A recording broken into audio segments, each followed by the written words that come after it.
cameras were supposed to be for security, just a simple way to protect our home after a neighbor's break-in left everyone on edge.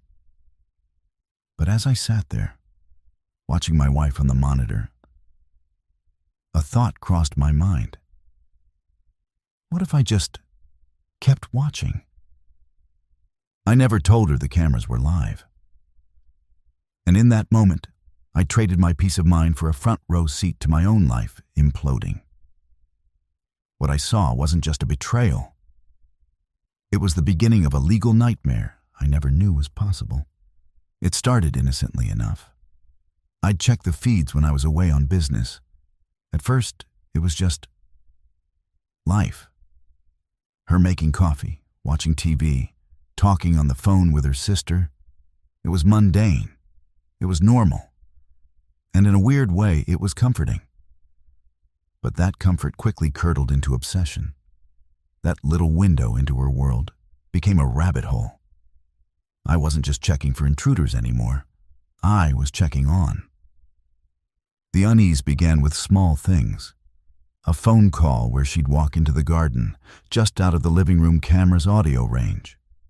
A laptop screen angled just so.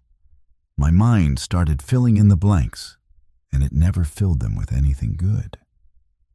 Why the secrecy? What was she hiding? I told myself I was just being protective, that it was my right to know what was happening in my own home.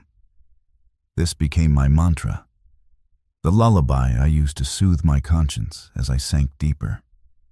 I wasn't a spy. I was a husband securing his marriage. That's the lie I repeated over and over as I watched her life unfold in silent, pixelated scenes. The rising action wasn't some dramatic discovery of another man. It was quieter and way more corrosive. I watched her cry alone in the kitchen after a short, tense phone call. I saw her scrolling through job listings in another state.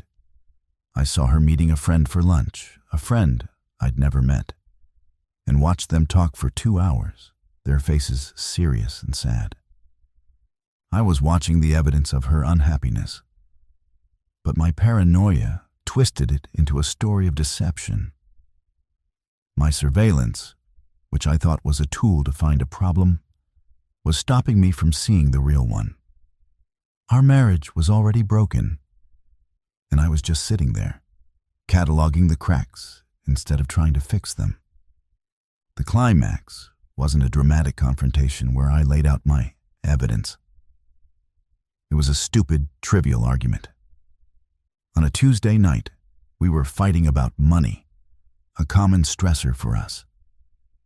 She said something about feeling trapped, about needing space.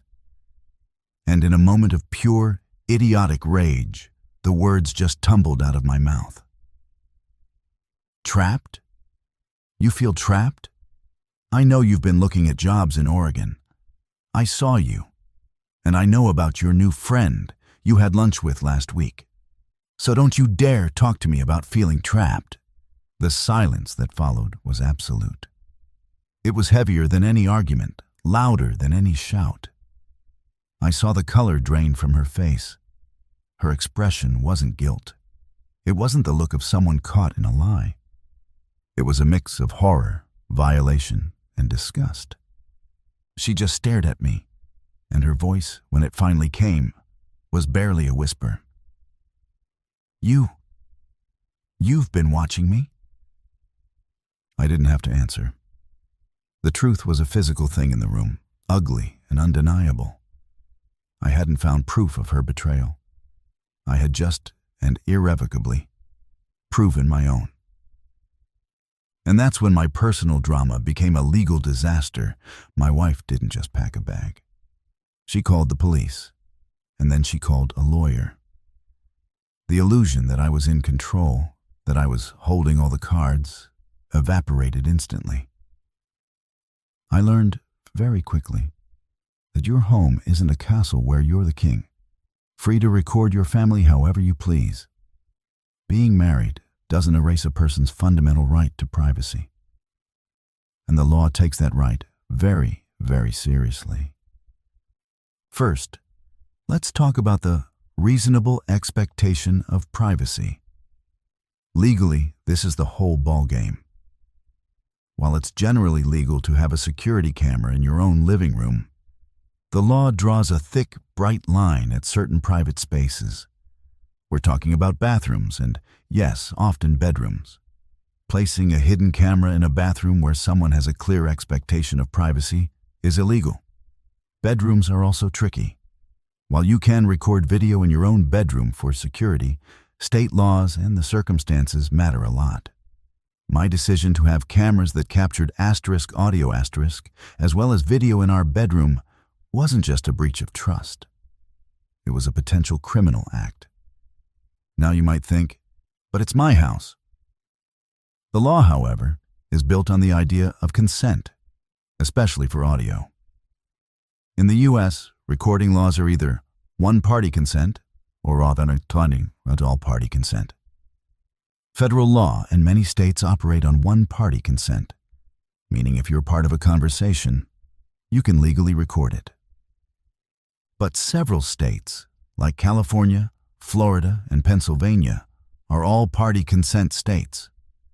This means you need permission from everyone in the conversation to legally record it. Illinois is also an all-party consent state for any conversation where there's a reasonable expectation of privacy. So my secret audio recordings? In one of those states, that could have opened me up to felony charges. In Pennsylvania, for example, a violation of the Wiretap Act can be a third-degree felony, which may carry penalties of up to 7 years in prison and a $15,000 fine. In Illinois, it can be a Class 4 felony with a potential prison sentence of 3 years. Beyond state laws, there's the federal level. The Federal Wiretap Act prohibits the intentional interception of wire, oral, or electronic communications. But it has a major exception for one-party consent if you're part of the conversation. However, hacking into a spouse's email or social media accounts without their permission can still be a crime and can lead to felony charges for unauthorized computer access, depending on the specifics. My lawyer, a man with a tired look who had clearly seen this all before, laid it out for me. I was potentially facing criminal charges for invasion of privacy and civil lawsuits from my wife. And what about the evidence I had collected? The footage of her crying, of her secret meetings. Surely that would help me in the divorce, right? Wrong.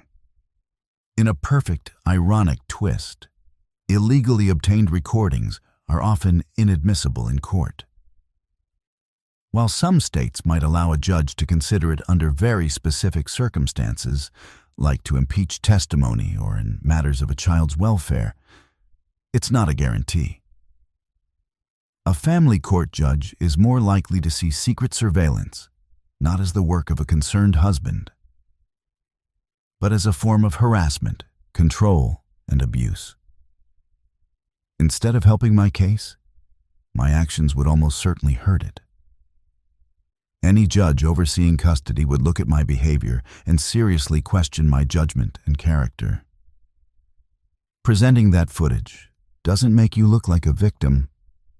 It makes you look like a perpetrator. So what's the lesson in my self-inflicted nightmare? It's that suspicion is a terrible architect. The moment you start building a case against the person you're supposed to love, you've already lost. That desire for proof will lead you down a path where the only thing you end up proving is your own capacity for betrayal. The same tech that promises security can just as easily become a weapon you turn on yourself.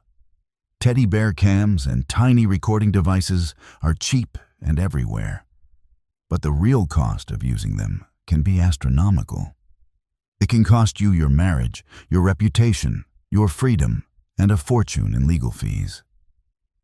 If you find yourself feeling the need to spy on your spouse, you are already at a crisis point. The answer isn't to go deeper into the shadows with more surveillance. The answer is to either step into the light and have the hard conversations, or to get professional help. Whether that's a therapist to save the relationship or a lawyer to end it, there are legal ways to gather information if you think a divorce is coming. You can hire a private investigator who actually knows the law. You can install *visible* cameras and tell your spouse they are there. You can write down your observations. What you cannot do is appoint yourself the secret police of your own marriage. My journey started with wanting security, but my actions only created chaos. I set a trap for a ghost and caught myself. The truth I was so desperate to find was that my marriage was failing. But the truth I ultimately revealed was that I was willing to break the law, shatter trust, and destroy a person's sense of safety to prove it. And that is a much uglier truth to live with. I'm sharing this cautionary tale because I know I'm not the only one who has been tempted to go down this road. The ethical lines might feel blurry, but the legal lines are often crystal clear. So I have a question for you. Where do you draw the line between security and surveillance in a relationship? Share your thoughts in the comments. It's a conversation we need to have. And if you're in a situation that feels anything like this, please talk to a qualified family law attorney before you do anything else. Your future could depend on it.